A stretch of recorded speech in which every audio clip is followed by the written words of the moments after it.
Oh, I'm sorry. Did I break your concentration? Somewhere between science and superstition.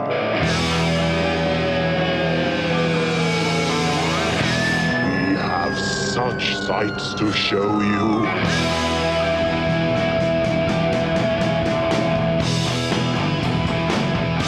Strange Eons. Welcome to Strange Eons Radio. That's Eric over there. Hello. That's Vanessa over there. Hello. I'm Kelly. Guys, this is the weekend after Crypticon, and I have the con crud. Thankfully, it's just the con crud. Yes. Yeah. I haven't heard a lot of, we had a little bit of a COVID thing last year. I haven't seen anybody posting about it this year. I keep waiting. I'm shocked. I'm absolutely shocked that not everybody on Earth got COVID from this. Natural immunity from last year's COVID. It's such a bad Next year is going to be another bad one, I guess. Yeah, there you go. It's cyclical. Aw. What'd you guys think? Did you have a good time at Crypticon? Yeah, it was pretty fun. The Strange Eons panel was my favorite. Really? Yeah. That's cool. That went over pretty well. Yeah, it did. Yeah, that went really smooth and had enough people that wasn't embarrassing. And they were all well engaged. Yeah, good questions at the end. And I've already gotten some personal feedback on the episode. People saying they really enjoyed it and the trivia. And I liked, who was it who responded, I can't wait to watch this again and still not like it, but have all this extra trivia. Yes. Still not going to like the movie, but... We've done our job. Thank you. What about you guys? Well, it went well for me. It was nice because I finally have Carlos, Crystal, and Mark are all able to run the events. Excellent. Which means I'm not in demand almost every hour on the hour to do something. Yeah. And check on things and double check as they're going through. So I was actually able to do a couple panels this year, and so it was fun. Yeah, it was actually. I would say, extra help does not suck. Having Jason Weiss show up before every one of my technical panels, I needed, something plugged in, and he knew, and he was just there, and on it. It was incredible. Yeah, he did a great job. He helped set up the film room as well, and man, it's like, thank you. Yeah, he's a good guy. He checked in on me to make sure everything was cool, and I said we should grab a drink, and then we promptly did not ever grab a drink. Yeah, that's the way. Well, yet again, our team did not get a photo. We're pretty What good do I at see on Facebook? A lot of pictures of you two. Where am I? Not there. Oh, you left a lot too. I did. I mean, I wasn't there as much. We both stayed in the hotel, and we wouldn't have gotten a picture at the party, though. we need to actually make a point of that. yes, There were actually friends of ours in the audience of the live podcast, and not one of them took a picture of us. No. So Crazy. Yeah. Absolutely crazy. Yeah. I really loved the panels I was on. That was great. Seeing old friends. There's a group of guys that get together there that Eric and I are a part of. And the only time we're all together in one place is Crypticon. Aww. and for a few years it hasn't been all of us. Right. So, but this year it was all. Yeah. So that was really fun. Aw. My face hurt from laughing so much with those guys. The X showed up.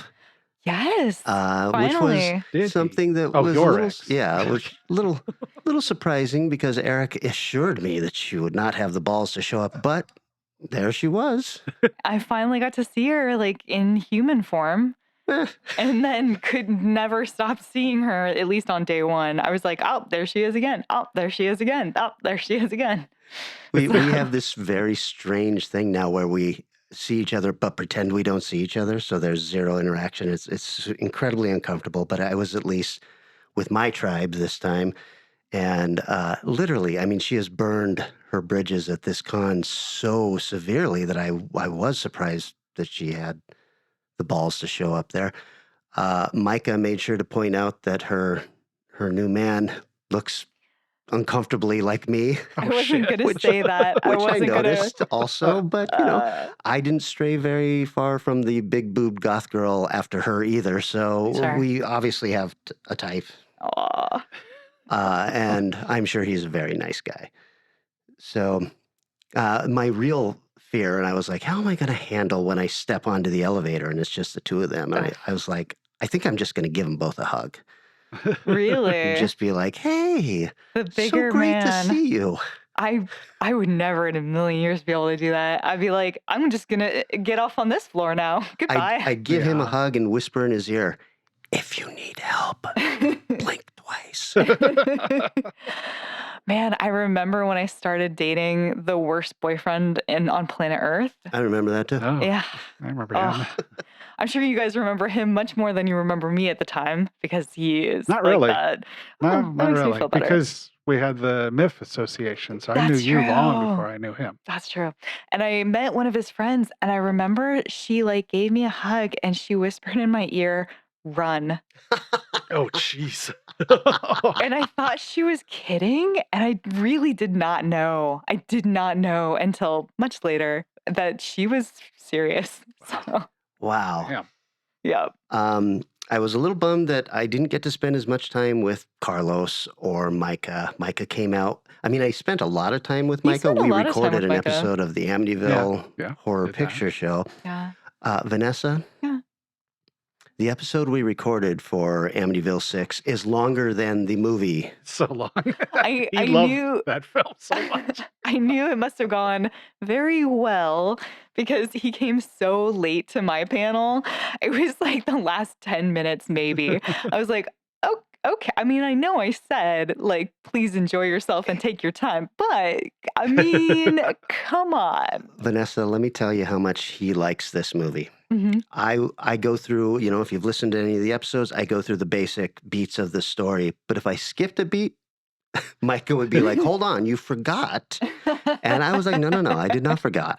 I was not going to talk about that, but here we are. That's right. And we went through every single beat. Now, this is recorded well in advance of when it's going to show because we still haven't recorded the episodes for 4 and 5 yet. Although we do have 4 with a date. Lined up very soon, Aw. yeah. It's going to be a real treat. It's going to be a real treat for when everybody gets there. They'll finally get to hear Micah's voice after hearing so much about him on our pod.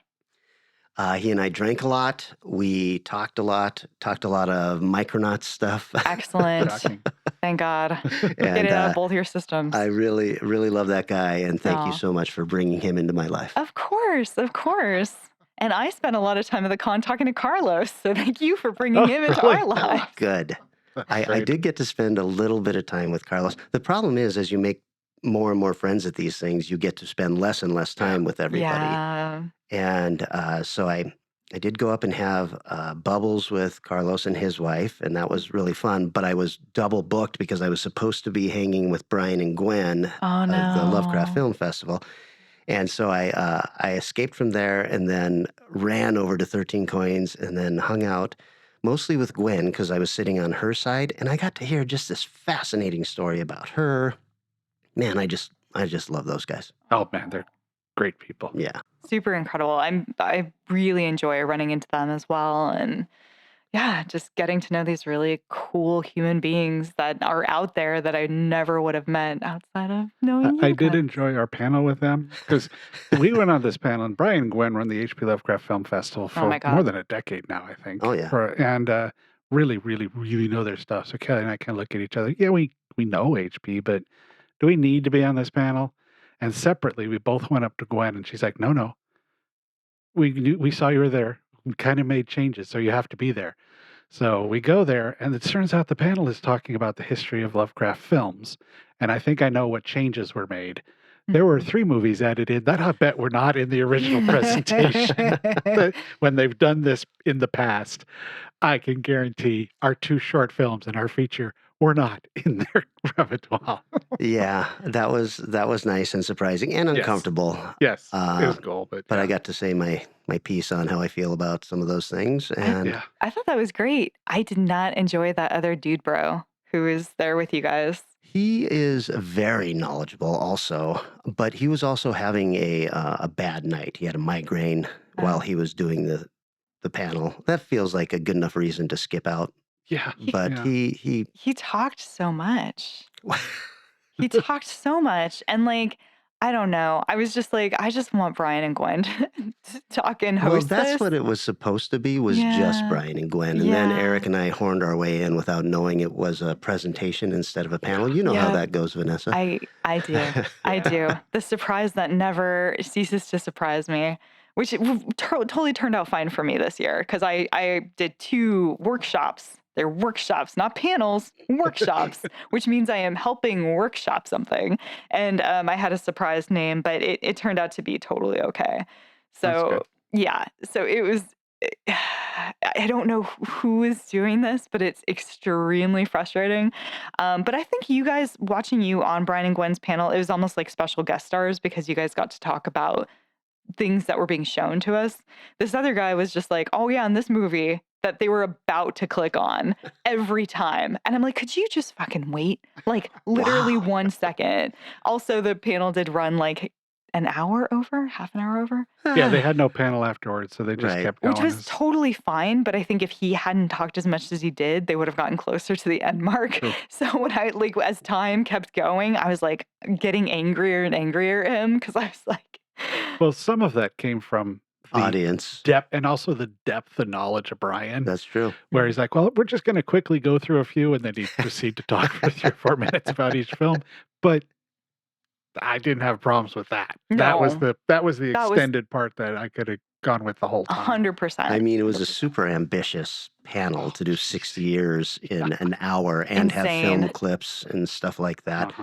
I think that maybe a movie from each year rather than a couple of movies. There's no reason for cut it off our and, like, feature film to be in the same year as the Lovecraft Historical Society's Cthulhu. Right. That's the film of that year that should be being talked about. Buried our presentation completely when we screened that year. It's like, oh, well, nobody's going to remember us at all. I did want to throw out a little thanks to the Northwest filmmakers that showed up. Holy shit. At Crypticon, we do a Northwest Filmmakers Showcase on Friday night where put together anywhere from 2 to 4 blocks of shorts and a feature from the Northwest. And the amount of filmmakers that showed up this year was stunning. There's the first block probably had 40 filmmakers at it. The next one probably had 30, maybe, if not. I mean, it was great. And the Northwest films are finally some really good ones. Oh, that's awesome. Yeah, I mean, overall, I'd say this was a resounding success. It seemed much higher attended than last year. I don't know if that's just me, but Friday night seemed very busy. Friday was one of the busiest Fridays Crypticon's ever had. Oh, good. So, but Saturday was not. But okay. But it still did well. I haven't heard any official numbers yet. I just know Friday was, for some reason, insane. And really neat costumes wandering around. The hearse collection outside is always really cool, and it was a lovely weekend to wander around, look at that stuff. Yeah, really good weather. Yeah, I mean, even my $18 burger. Nah, never mind. I can't even say that with a straight face. $18 for a fucking burger, and that was their Crypticon special. Oof. That was the hotel? Yes. Oh, jeez. No good. They're rough. Oh. But can't wait to do it all over again next year. Yeah. Should we talk about a film? Sure. Or something like that? I saw a movie. Oh, good. And I bet you guys did not see this. Oh. It's called Sisu. No, I did not I want see to, it. though. You guys do want to. What is this about? This is by the filmmaker who made Rare Exports. Okay. It is starring the father-son team again. Oh my God. And he plays the older man plays a Finnish gold miner in World War II, and the Nazis are coming through, and he has just struck the mother lode of gold, and the Nazis try to take it from him. Oh, I so saw he it. just violently wades through, all of these Nazis that are on his tail and trying to stop him from doing this. And one of the Nazis is the little boy from Rare Exports. Oh my God. I kept looking at his face going, boy, I know I have seen this guy before, but I don't know where I would have. And when I finally looked it up, he's the little boy running around in his underwear in Rare Exports. Oh my God. I saw a trailer for that. That looked insane. It is wonderfully gory, gruesome, and absolutely worth the rental. It is on Prime as a rental right now. Fantastic. Wow, so good. Well, I guess it's been a hot minute since we met up. I went and saw Guardians of the Galaxy Yeah. 3. Talk about it, please. I really enjoyed it very much. It is dark as fuck. It is a dark movie. Like, I mean, even from the get-go, I was like, are we gonna start with all the characters being murdered? Like, and then go back in time or something and try to like, because the introduction of one of the like kind of semi-villains of the Golden God kid coming in and just breaking arms and limbs and faces, and you're just like, whoa. What's that kid's name? Will Portell or something like I that. can't remember. Let me just interrupt you for a minute, which I Yeah. hate doing. But Eric, do you remember when years and years ago we went and saw a movie at SIF called Son of Rambo? Oh, hell yeah. That's that kid. Oh, I really? saw Son of Rambo. Yeah, That's crazy. That's that kid grown up. What? So, yeah. Wow. Yeah, he's really talented. I enjoyed his character very much, but I'd already kind of experienced him through the video game, which I feel like is canon from this film. Like there's Oh, something, really? I don't know, or at least like spiritually. But anyway, this film was good. I don't know about having kids go to it. They're gonna learn a lot about animal cruelty. I mean, you're really by the end gonna be like, fuck anyone who would ever experiment on an animal ever. Fuck you to hell. I shed a tear or two in this movie. Would you agree with me? I tried to kind of couch it when we were talking about it 2 weeks ago, whatever, that it's a very mature ending for Star-Lord and Gamora. Yeah, 100%. I really enjoyed that kind of finale and that decision that the filmmakers made. I think that worked out really nice. Your neighbor's like running and falling or something. Yeah. Dropping a lot of stuff. This is apartment living, you guys. That's right. Sure. Yeah, no, I think that they handled that relationship really well. And there was something also about seeing her camaraderie with her other crewmates. Yeah. That was really like cool. Like, oh, she's not lost without Right. She has this found family. another family. Yeah, she has this. It was, yeah, there was something really nice about that. Not exactly what I was expecting for the film, but I did really, really enjoy it. Yeah, absolutely. And I'm really glad they just went ahead and went full, like, we're gonna go into Rocket's story now. Finally. Yeah. And really glad that was the decision to end on. Well, I went to see an intellectual film this weekend instead. Boy. Fast X. Oh my God. Man, cannot wait. I missed that one. It's fantastic. It's, I mean, Is it Fast 9 fantastic? Which I gotta admit, after you told me that was fantastic, I thought that was garbage. Oh, it's ridiculous. Fast 9 is ridiculous, but that's the one where, I mean, they go into freaking space. How do they beat going into space They for really Fast X? don't, which was part of what it's like all the people going, well, it's unrealistic for fuck's sake. It's been unrealistic for at least 5 movies. So you can move past that. If you don't go into this realizing you're watching some kind of weird symbiotic car person superhero movie, then go watch something else because you're going to hate it. Watch the first one. First You'll one hate it. First one's pretty much more straightforward. It's much more straightforward and it's boring. They present a new villain in this one with Jason Momoa being an wonderfully over the top ridiculous villain. He is so flamboyant and strange and mean. It's a lot of fun. And they brought in another it's like all they got to do is add Walter Goggins into this damn series, man. They've almost nailed it. Alan Richardson is in this movie. Now, Hawk. Oh, okay. Reacher. Yeah. Oh, yeah. Okay. He's one of the new big entries into the movie, and excellent. Everybody that's still alive makes an appearance in this movie. Oh my God. From every movie. Is this the final film? No. Oh. Unless they're going to go out on a real fuck you crowd note. Is it a 2-parter final film? Not that I've seen, but it dips so deep in the melodrama though at first, because I'd read the reviews where people go, I don't know, this is finally now. If you're going to leave Fast and the Furious, 9 should have kicked you out because it had plenty of ridiculous problems. But if you stuck through 9 and you're at 10, you're in for the ride. So you know what? Just go with the ridiculous family is everything kind of speeches that he has to give like every 10, 15 minutes. Right. Would you say, Vanessa, have you seen these movies? I have seen 1 and I've seen 7. The one where Paul Walker dies. Okay. And that's all I've seen. Interesting combination. Yep. Eric, as a connoisseur of yes, these definitely. films, would you say that 5 is probably the nadir of this series? Yes. Yeah, I would say so too.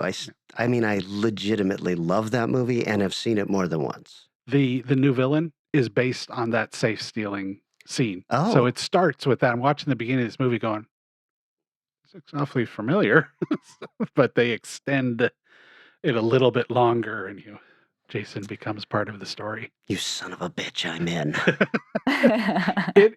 It does not have, well, of course has a scene or two, but it really doesn't have the ridiculousness level of flinging cars across canyons and going into space that 9 did. It has a scene or two that touch on that, but it's got some much more, quote, real style car races than it has in a while. But yeah, it's still ridiculous. I mean, there's stuff I really do love about these movies, and it's mostly the ridiculous stuff. Like Vin Toretto, is that his name? Toretto getting married in his dress wife beater. You know, he has his wife beater that he works on cars with, but then he's got a much fancier wife beater to wear at his wedding. No. I enjoyed that a lot. I've also been thinking that Vin Diesel's name is more the name of the hero of a movie called Fast and Furious than his Toretto character's name. Is. Yeah, Vin, vehicle identification number. And Diesel, that should be your hero. It writes itself. Right. Be your own character in this film, buddy. Absolutely. And there's also definitely going to be another Hobbs and Shaw. Oh, okay. I mean, look, as ridiculous as the Fast and Furious movies get, when you see The Rock holding on to one end of a chain tied to a Jeep and the other end of the chain tied to a helicopter and he's holding it all together, I'm totally fine with that. That's right. Exactly. And the fact that they're fighting a cyborg. Right. That's it's right. just like, you know what? No problem buying this. Wow. Okay. I don't know what else to say about Fast and Furious. You're good. You know, we were talking about how they're basically superhero films and everything. And it's not even that the humans are superheroes. The cars are also superheroes. Yep. If you've ever seen a car jump and then land, usually it bottoms out and everything falls off. The wheels bend and all that. But not these cars. These cars are fucking awesome. Right. Yeah, there's a scene or two where they really take advantage of that. They need to put capes on the cars. They need to have little asterisks everywhere being like, not possible on Earth. That's right. Professional driver, do not attempt. Yeah, 100%. I would go with CGI the warning. car, do not attempt. Go with the warning I was thinking of. This is the 10th movie in this series. If you've watched 5 through 9, you know what to expect. Enjoy. We don't need... Just have Vin at the beginning in like the black background and be like, hello, you're here for Fast and Furious 10. I'd like to talk to you about what you're about to experience today. More than anything now, I want to know how they're going to label Fast 11. Or is it Furious 11? I don't know. Fast 10, Furious 11. Right. Whoa. Let's take a break, you guys, so I can calm myself down. And when we come back, we are talking more vehicles.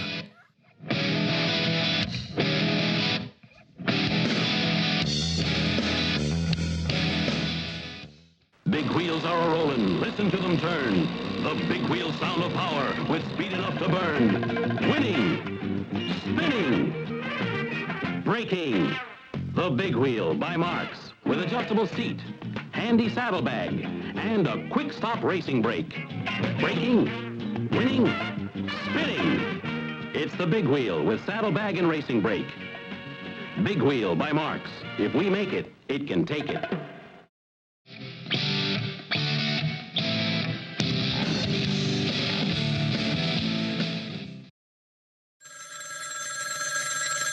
Hello? Let's see who's called the Strange Eons radio hotline.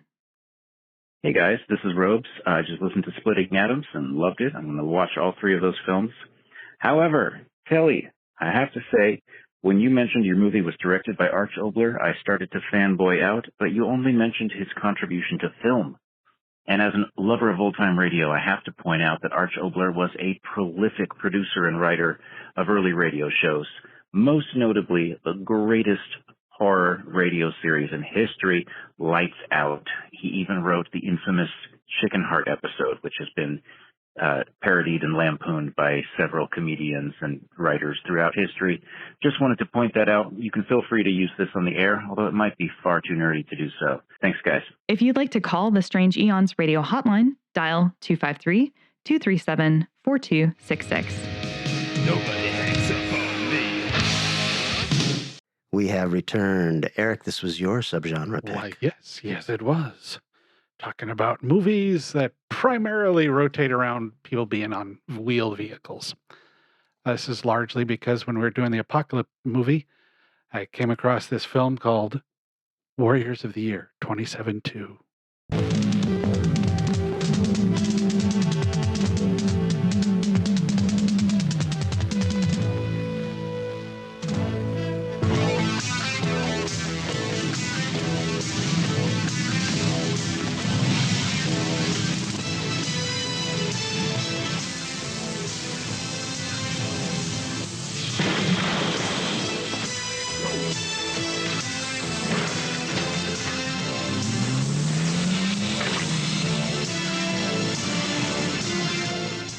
Job is to teach you to hate. I think be a pleasure. I run computers. And it doesn't matter to me if I analyze men or rock samples. You're in the hate business, Sarah. I can't understand why you people won't let anyone worldwide TV.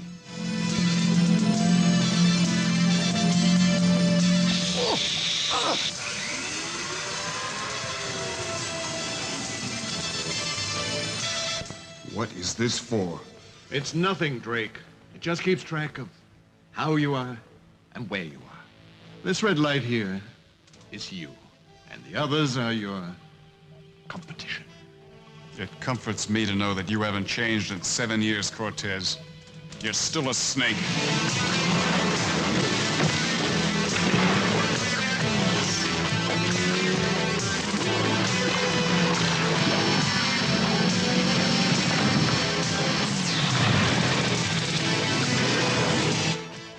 You champ. Really stupid. Who is going to be the first to fly?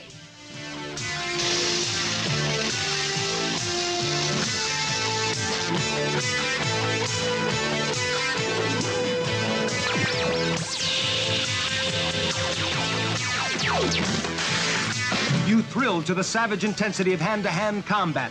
Now you're in for another exceptional human contest. The fight to the finish chariot race. 20 perilous laps of no-holds motorized conflict.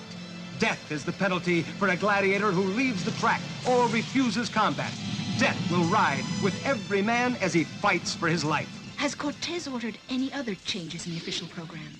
Affirmative. What changes? All surviving gladiators to be dematerialized 20 minutes after end of games. Ooh.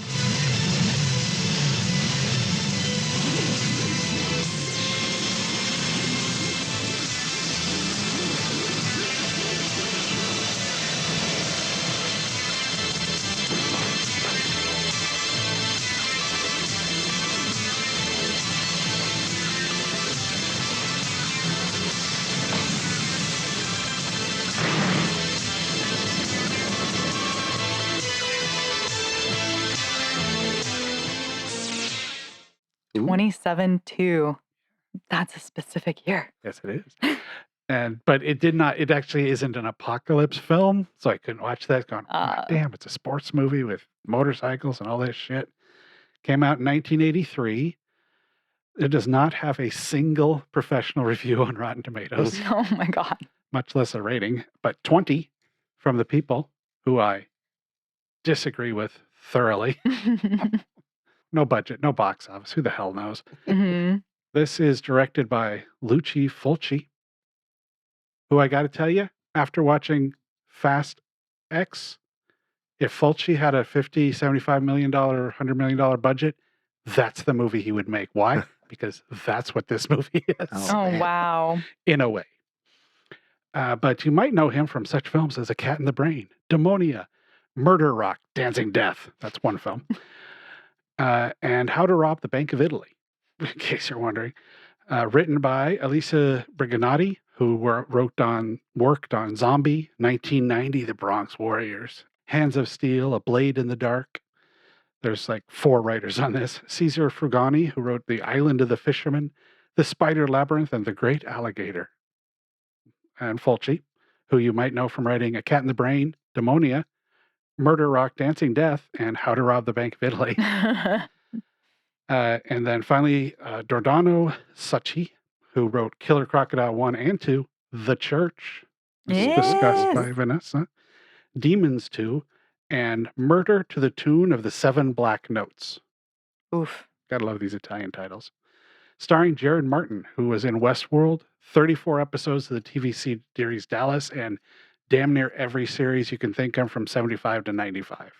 The wonderful, fantastic Fred Williamson from Dusk Till Dawn, VFW, Children of the Corn 5, Fields of Terror, which kind of makes me want to watch that one, and Star Trek, the original series. Yeah. As apparently it's now known as. TOS. Yeah. Yep.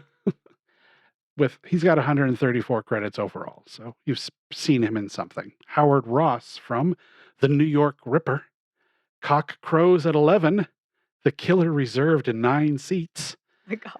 and When Men Carried Clubs and Women Played Ding Dong. The visuals are so specific. I have no idea what that last movie's about, but that is a title. And Eleanor Brigliadorni, who's in The Belt, Raleigh, and A Few Men of Goodwill. Let's say this is one of those classic films that opens with over 2 minutes of credits. Why? Because he needs to pad the shit out of this film. The first shot kind of looks like a super low budget Blade Runner. But I'm going to tell you, as the movie went on, I fell in love with this freaking miniature. They must have spent a fortune on it because they used it a lot.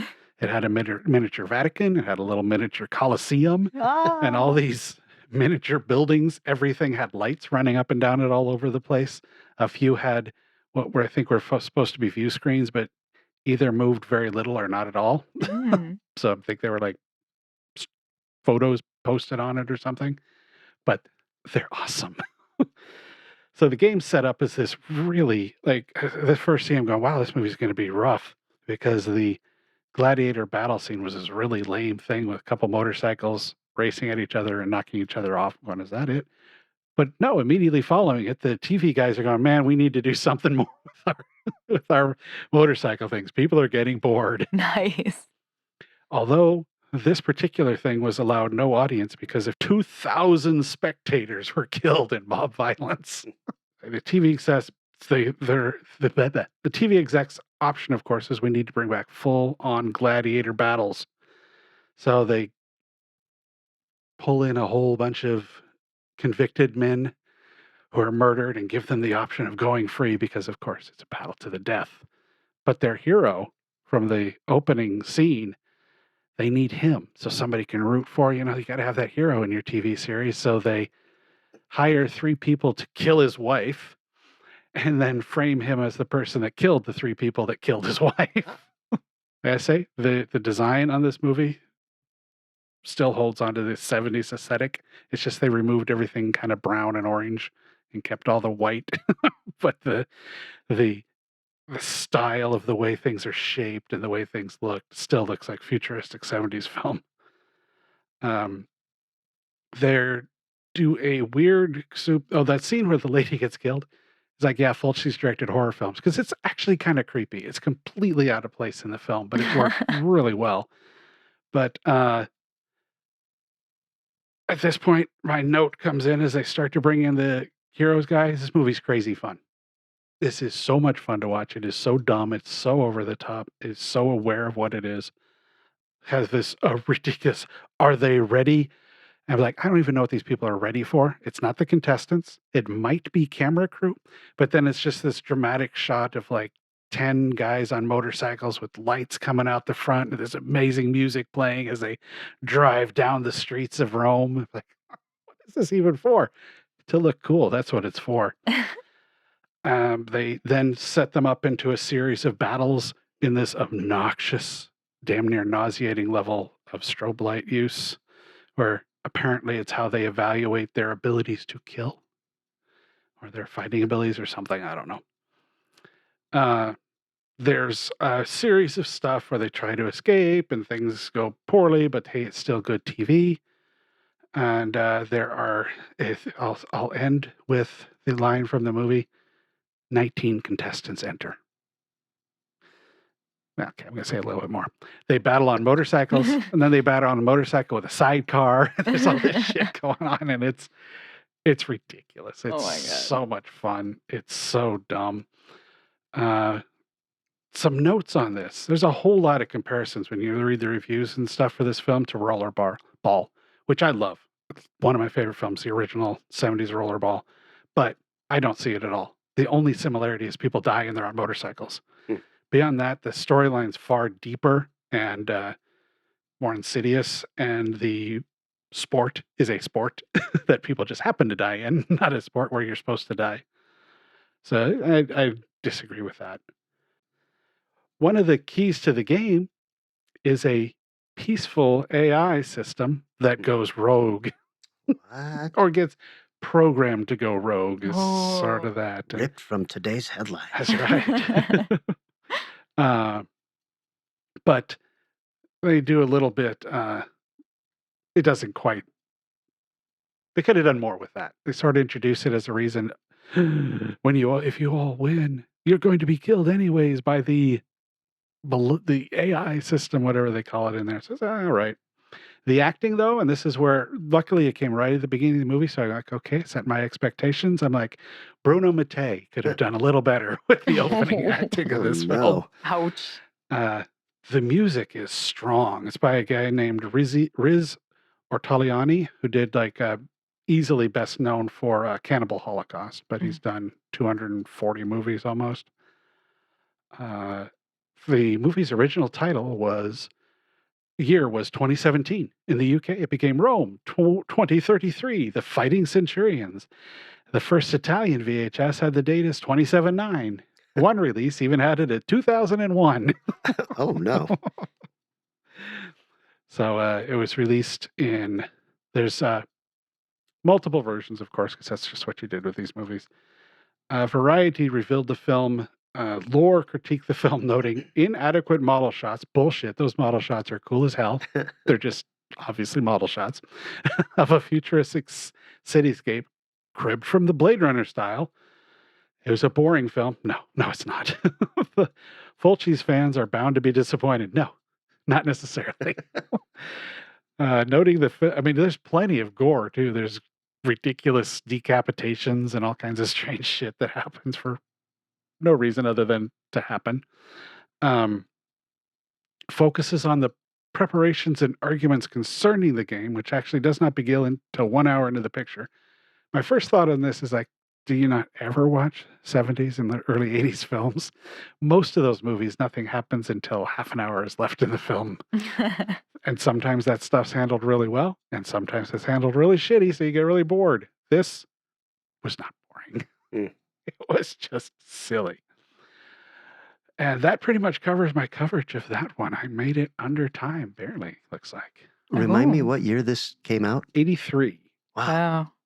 I wonder why they went so far ahead with the date on this. Yeah, I don't know. In 2072 is not a roll off the tongue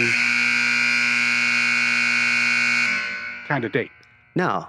Well, I keep trying to say 2017. But it's Italian. Yeah. Maybe in Italian it rolls off the tongue. Good point. That is a good point. Maybe it's very briny, or it sounds cool. And the IMDb listing does have the original Italian name. So. Yeah, but it's also just it's one of those things where you're like, when you look forward, it's not 91 years into the future. That's not very dramatic. That's true. That's true. Very good point. So yeah, I would say it's been a while, it seems, on this show since I've watched something that I enjoyed as much as this ridiculous film. Is this streaming somewhere? I believe it's the one I've got is a Severin disc. Of course. One of their cheap versions, at least, not one of their $60 ones. But I believe it's usually Severin also has lots of streaming deals as well, so you should be able to find it. I think it's on Tubi even. This sounds like it's right up my alley. Oh yeah. Oh man. Well, I decided to go with a film that I had seen a couple years ago and was just crazy enough that I wanted to talk about it. Okay. And that would be 1990's The Ambulance. A killer is loose in New York City. Somebody call an ambulance, okay? Will you look at this computer printout all on missing persons reports in the last 2 weeks? This is her, Lieutenant. What exactly do you think happened? I don't know. Did you do something to that girl yourself? Are you one of those psychopaths that kills girls and goes to the police to tell stories? I don't know anything about your dead woman in the park, okay? I was just trying to get away from them. Now, one man has to find the truth. They're gonna kill me! An ambulance that picks up New Yorkers and they're never seen or heard from again. A vehicle of mercy that's really a murder machine. Well, what do you do? What is wrong with you? If she found the ambulance, she's in trouble.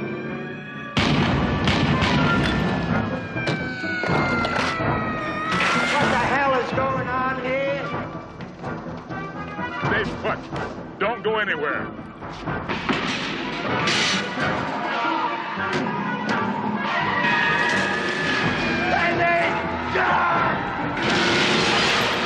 Eric Roberts, James Earl Jones.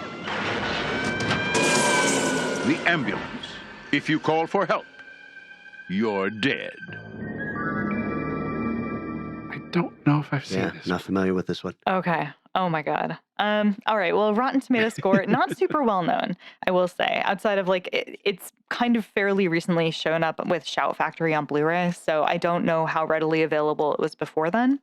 Rotten Tomatoes score, none from critics, 49% from audience, budget of $4 million, box office of, the only box office numbers I could find was 45K in Germany. Oh, no.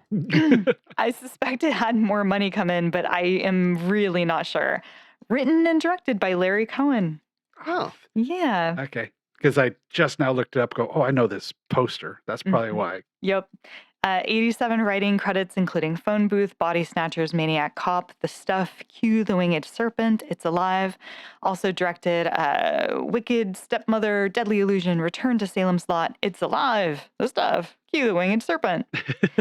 We have ran into Mr. Cohen before and probably will again. Oh, yeah. Starring one Eric Roberts, 729 credits. Ooh, holy shit. I was like, he must do a lot of voiceover work. No. He's just in everything. Yeah, I think he does a walk-on and it seems like if he does a walk-on, it's got to be like a 3-episode arc or some shit. Totally. What you call a working actor. Yeah. Really. No kidding. Like, I don't think he turns anything down. No. I don't think he says no. I think he's got the real, like, yes man syndrome going on. He was in Runaway Train, The Expendables, The Dark Knight, 34 episodes of Young and the Restless, and also Julia Roberts' estranged brother. Should you believe the lesser quality websites out there? James Earl Jones, 189 credits. Darth Vader, Lion King as Mufasa, Coming to America, A Hunt for Red October, 19 episodes of Third Rock from the Sun as narrator, and 3 episodes of Everwood. Always fun for me, Everwood mentions. And Megan Gallagher, who has 68 credits, including National Lampoon's Van Wilder, Mr. and Mrs. Smith, Millennium. She was in 45 episodes of Millennium and 2 episodes of Star Trek Deep Space Nine. So the story... It's Larry Cohen, so you're good. Keep going. Okay, all right. So there's this dude, right? There's this comic book artist named Josh Baker, played by, of course, their lovely, lovely Eric Roberts. He's following a beautiful woman down the street in New York City on a busy kind of lunchtime day. He's seen her day after day, and today he's going to stalk her endlessly and finally talk to her. She keeps blowing him off despite his very charming attempts, including buying her an off-brand Walkman, which falls apart in her hands, until she's kind of almost sort of flirting back with him, and then she suddenly passes out on the side of the street. He stays with her until an ambulance arrives, weirdly a very old ambulance, where she finally tells him her name is Cheryl and that she's a diabetic. He promises to visit her in the hospital, finds out which hospital she's going to be in, but when he goes, she's not there. Then he tries many hospitals, many hospitals, and she's not at any of them. He then goes to the police where James Earl Jones, a gum-chewing cop with zero patience and a lot of eccentric behaviors, tells him he's probably killed her himself. So he's like, well, you seem like you'd be a real weird wacko following this girl around. I bet you did it, huh? And he's like, you're not helpful. But he is a very weird dude. So if you're going to quote dialogue, I need you to do it in your best James Earl Jones impersonation. Oh, God. There's so much gun smacking, though. So, son, I don't love it. But you did it. Wow. Sean Connery is in this movie? Shush. I am really not good at accents. We all know this. All right. So, despite, he does show, however, James Earl Jones the best drawing image of her. Because remember, this guy's a comic book artist. Right. So, surely he can draw a very realistic, beautiful picture of this woman. No, it looks like an outline Betty Veronica style photo was completely useless. And they're like, okay, he has no luck. So Josh then stands out on the street with the same picture with a little note on it that says, have you seen me? Until her roommate goes, oh, that's my roommate. Stops. And they talk, and she's very suspicious of Josh as well, thinking that maybe he's behind it. However, she goes and checks her voicemails because he's like, see, she left a message for you. And sure enough, somehow, she has left a message of distress and asks her roommate to meet her at a certain location in the city. Josh follows, and it's basically like a horse stable where I guess she was working on the weekends for extra money. I'm very confused by this entire situation. And right as the roommate sneaks into this horse stable in busy downtown New York, she kind of disappears, and then the ambulance pops out and just drives through all the woods, splintering it. And obviously, having snatched the roommate, makes its way away.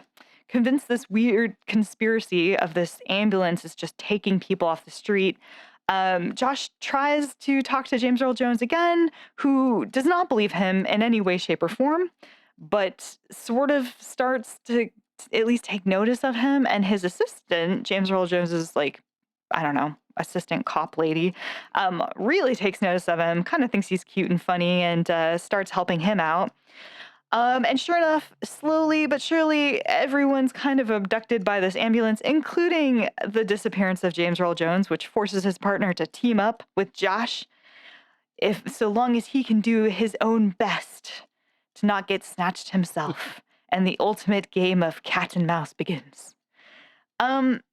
This movie is the ultimate and then film.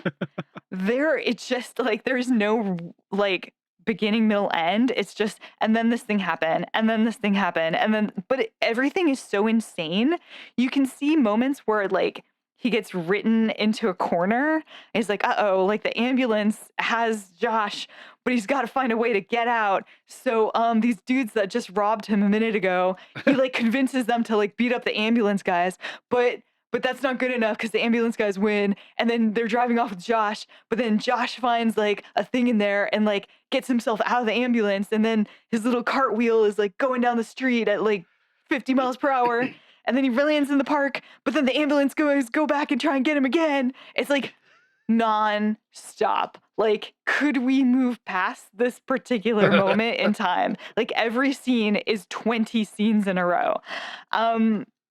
It's still extremely, like, it does keep moving just insanely and illogically. You're just like, fucking what is happening right now?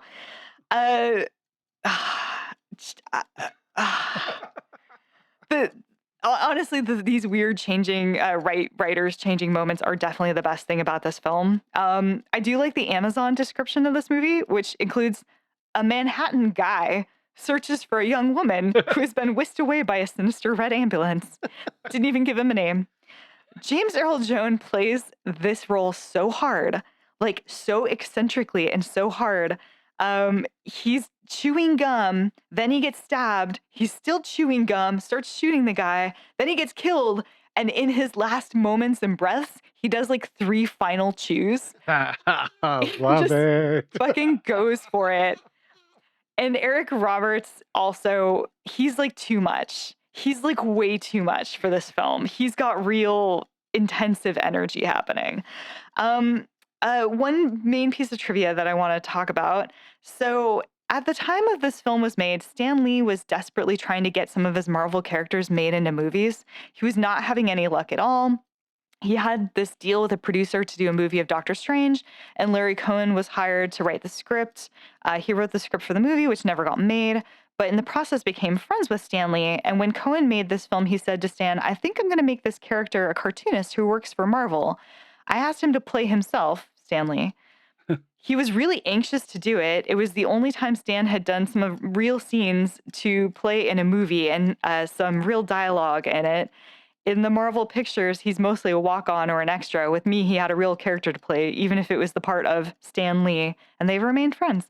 So at one point, Josh goes to his office, and you're like, wow, this looks like a Marvel studio office. And then you're like, wow, they really got a guy who looks a lot like Stan Lee. But he's like not a good actor. He's just kind of walking around in a suit. And you're like, oh, hey, it is Stan Lee. Incredible. Absolutely incredible. You are stacking up the reasons to watch this film. Kidding. I can't think you wait. have to watch this movie. I really think not everyone, I think you too should watch this movie. It is so insane. Really, none of the other trivia matches up to that. So Remind me what year this came out? this was 1990. Wow. Yeah. Well, Eric it sounds like. Or is it good? Oh, it sounds like you really had a good time with I this. did. The first time I saw it, I remember really liking it. And I was like, I want to watch that again for this. What happens in this movie? And I could not for the life of me remember anything that happened in this movie. And then watching it, I was like, now I know why. It's just fucking batshit at all moments. So 90, did it look like it was shot on video or? It doesn't look, it looks like a cheap grain of film. Okay. Like, I don't know that it's video. And did you own this or were you able to stream this on I something? thought I owned it, but I couldn't find it. Everything's still partly in boxes. So I streamed it. I went ahead and streamed it on Amazon. My favorite thing about you, Vanessa, is all of the films that you own and have never watched. And so you get somebody saying, you should watch this. And I looked through my library and there it was. I owned it, still in the cellophane. And Yeah. It does happen a fair amount, actually. Yes, it's true. Well done. I've gone through periods of my life of collecting things, and sometimes I need to not. And mostly that's DVDs and comics. So That'll work. did you have anything else you wanted to ask about? Oh, I just like I said, the stacking up the reasons. Yeah. Eric Roberts at the prime of his ridiculousness. and imagine this is- Eric Roberts on literally like a car full of cocaine. Like Probably, imagine, though. Just Accurate. regular Eric Roberts. but louder and faster. Like there's no line that he is given that he says at a normal room tone. Not a one. So enjoy. I can't wait to hear you guys All right. what you guys think of it. Going on tonight. Okay, my turn. Putting 10 minutes on the buzzer. I chose a film called Cyclone. It is the most dangerous secret weapon in the world. Cyclone, the ultimate weapon on 2 wheels. A genius created it. Rick was involved in a very important military project. Everyone's after it. I'm told you have something I want. Only one woman controls it. Cyclone. Starring Heather Thomas and Martin Landau.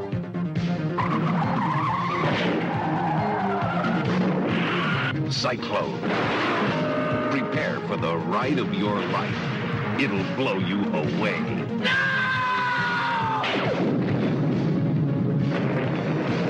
Cyclone, the ultimate team of woman and machine.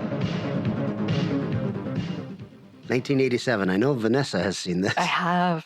I can't believe you went with this film. I cannot wait to hear what you think. I could find no budget information, but a box office of $41,174. Woo. Rotten Tomatoes critics, unavailable. Audience, 16%. Seems generous. Eric is looking at the poster art for this now, and it is something else. You guys should all look up the poster art for Cyclone. It is really something else. Directed by Fred Olen Ray. 163 directing credits, including Bikini Girls from the Lost Planet, Bikini Frankenstein, Bikini Jones and the Temple of Eros, and other bikini films you may or may not enjoy. Written by Paul Garson, who has 2 credits, this and Alienator, which is a Fred Olen Ray film. And also written by T.C. Lankford, who has 19 credits. It's a bunch of Fred Olen Ray movies and 2 episodes of Bosch. So this guy failed up. Jeez. Starring Heather Locklear. Oh, jeez. 28 credits, including Zapped, T.J. Hooker, and 112 episodes of The Fall Guy. Also starring Jeffrey Combs. 147 credits, including Reanimator, From Beyond, and The Frighteners. Ashley Farrar is in this. She has 3 credits, including Revenge of the Ninja and The Master. And Martin Landau. 178 credits. Got an Oscar for Ed Wood. He was in Sleepy Hollow and 48 episodes of Space, 1999. Well, everybody. I'll get to it. Okay. We open on a very groovy, futuristic motorcycle being tested in the desert roads and such. And this bike looks ridiculous. It looks like one of the bikes from Galactica 1980. Oh, Eric. there you go. And the problem with this kind of movie in the 80s was that they had to build the bike around an existing bike frame, so they couldn't design a really cool bike like from Oblivion and digitally make it or anything like that. So to make it look futuristic, it's a bunch of angles and smooth lines covering a regular, probably a dirt bike. It's just really blocky and stupid looking. When the bike pulls into the warehouse it's being worked on and the rider's helmet is removed, we see a very young and handsome Jeffrey Combs. And I got to say, he's really handsome. He's ridiculously handsome. He should have become a leading man. And I think it's accepting film roles like this that probably stopped him from doing that. But he is so good looking. This is right after Reanimator. Oh, okay. Anyway, then we cut to a gym scene that literally opens with a pair of big female breasts, of which I am a fan, Vanessa. Sure. I hear tell. Yes, as the owner of those breasts is working out. Oh my God. I've heard that about men. Heard that about men named Kelly. It's a cliche for a reason. We pull back to reveal this beautiful woman, and she is the physical trainer for Heather Thomas. And this is actually kind of a cute, endearing scene to introduce Heather because she's obviously very fit, but she is not muscular. And everything the trainer is asking her to do, she cannot do. So the trainer is, lifting weights and all this stuff. And we finally see Heather Thomas do it. She's doing like 2 or 3. And then the physical trainer's like, good, 10 more of those. And Heather Thomas has one really good facial expression she can make, and that is like, I can't believe they're asking me to do more of this. I'm sure it is something that she used a lot in life. But it's a very cute scene. You end up liking her. As she leaves, she gets hit on by 3 tough dudes, and her trainer has to come to her rescue. It's kind of decent character building, and you realize that, okay, these 2 are really good friends, and obviously she's going to have to overcome this to become the hero of this movie. She's also making a big deal about how she and her boyfriend are going out that night to a club, and intercut with that is Jeffrey Combs rushing through whatever he's doing with the bike because he has a big date that night. And it all leads you to believe that it's the two of them going on this date together. But then it is revealed that it's actually the two of them going on this date together. And that is the problem with this fucking script. Oh, God. It is just one thing goes into the next thing, goes into the next thing. There is nothing surprising. Everything you see is actually what is happening in this script. Incredible. It's just like, wow, there are all kinds of opportunities for them to be, going out with somebody else and then they meet or whatever. But nope, everything this is, it is. Okay. So we learned that Heather Thomas actually knows a lot about motorcycles. And when she shows up at the warehouse with parts that he needs for the bike, we learn that this bike is the most advanced weapon on the planet for some reason. And he's building it for the military, I think. Or maybe he's just building it independently and going to sell it to the highest bidder. Unclear. Apparently not important. They go out on their date, and they end up at this hot dance spot. And we're literally 15 minutes in the movie, and Jeffrey Combs is assassinated on the dance floor with a metal spike to the back of the head, puncturing his brain and killing him instantly. Okay. I forgot about that. Yeah. So, you guys, I start to get worried about this point in the movie because Jeffrey Combs is far and above the best actor in this. And he is actually really good in this. But they take him out, and I'm like, oh, no. I think I have made a very bad mistake. So the cops show up, and they seem to know that Combs was working on something top secret. They want Heather to turn it over to them, but she plays dumb. Quite easy for her. And when everything is finally taken care of, she splits for the secret warehouse. While she's there, a pre-recorded video of Jeffrey Combs starts playing. It is the typical, if you're seeing this, then I must be dead. And now you have to deliver this project to the military. And he then goes on to tell her that the bike has more, this is literally from the movie, it has more firepower than an F-16 and shows her how to use everything, including the missile launchers, the lasers that come from the front of the bike, and also the lasers that shoot from the helmet you wear when you're wearing the bike. It is very crazy stuff. Also, that's not the coolest thing about this bike. This bike runs on oxygen. It has a special battery that can be easily removed. It's about the size of a small CD player, and this is the thing that everybody is going to want. Anyway, from there, it is a series of misadventures. Heather tries to deliver the motorcycle. The guy that she's trying to give it to is like, well, I drove here to meet you, so you're going to have to follow me back with the bike. And she's like, oh, no, I'm done with this. Then that guy gets assassinated, and she has to jump on the bike and try to escape the people who are trying to kill her and trying to get to the bike. She's on the run from everyone. It's really, really, really stupid. He doesn't know who to trust. Half the cops that are trying to help her are on the wrong side of the law. And then it even turns out her friend and physical trainer is in on it too. She's been working for the bad guys the whole time. This is an absolutely ridiculous movie. It's got a couple of redeeming factors. First, the soundtrack is great. Very 80s synth rock music, and a live number at the dance club by a band called Haunted Garage doing their hit song, Devil Metal. Sure. Very enjoyable. Awesome.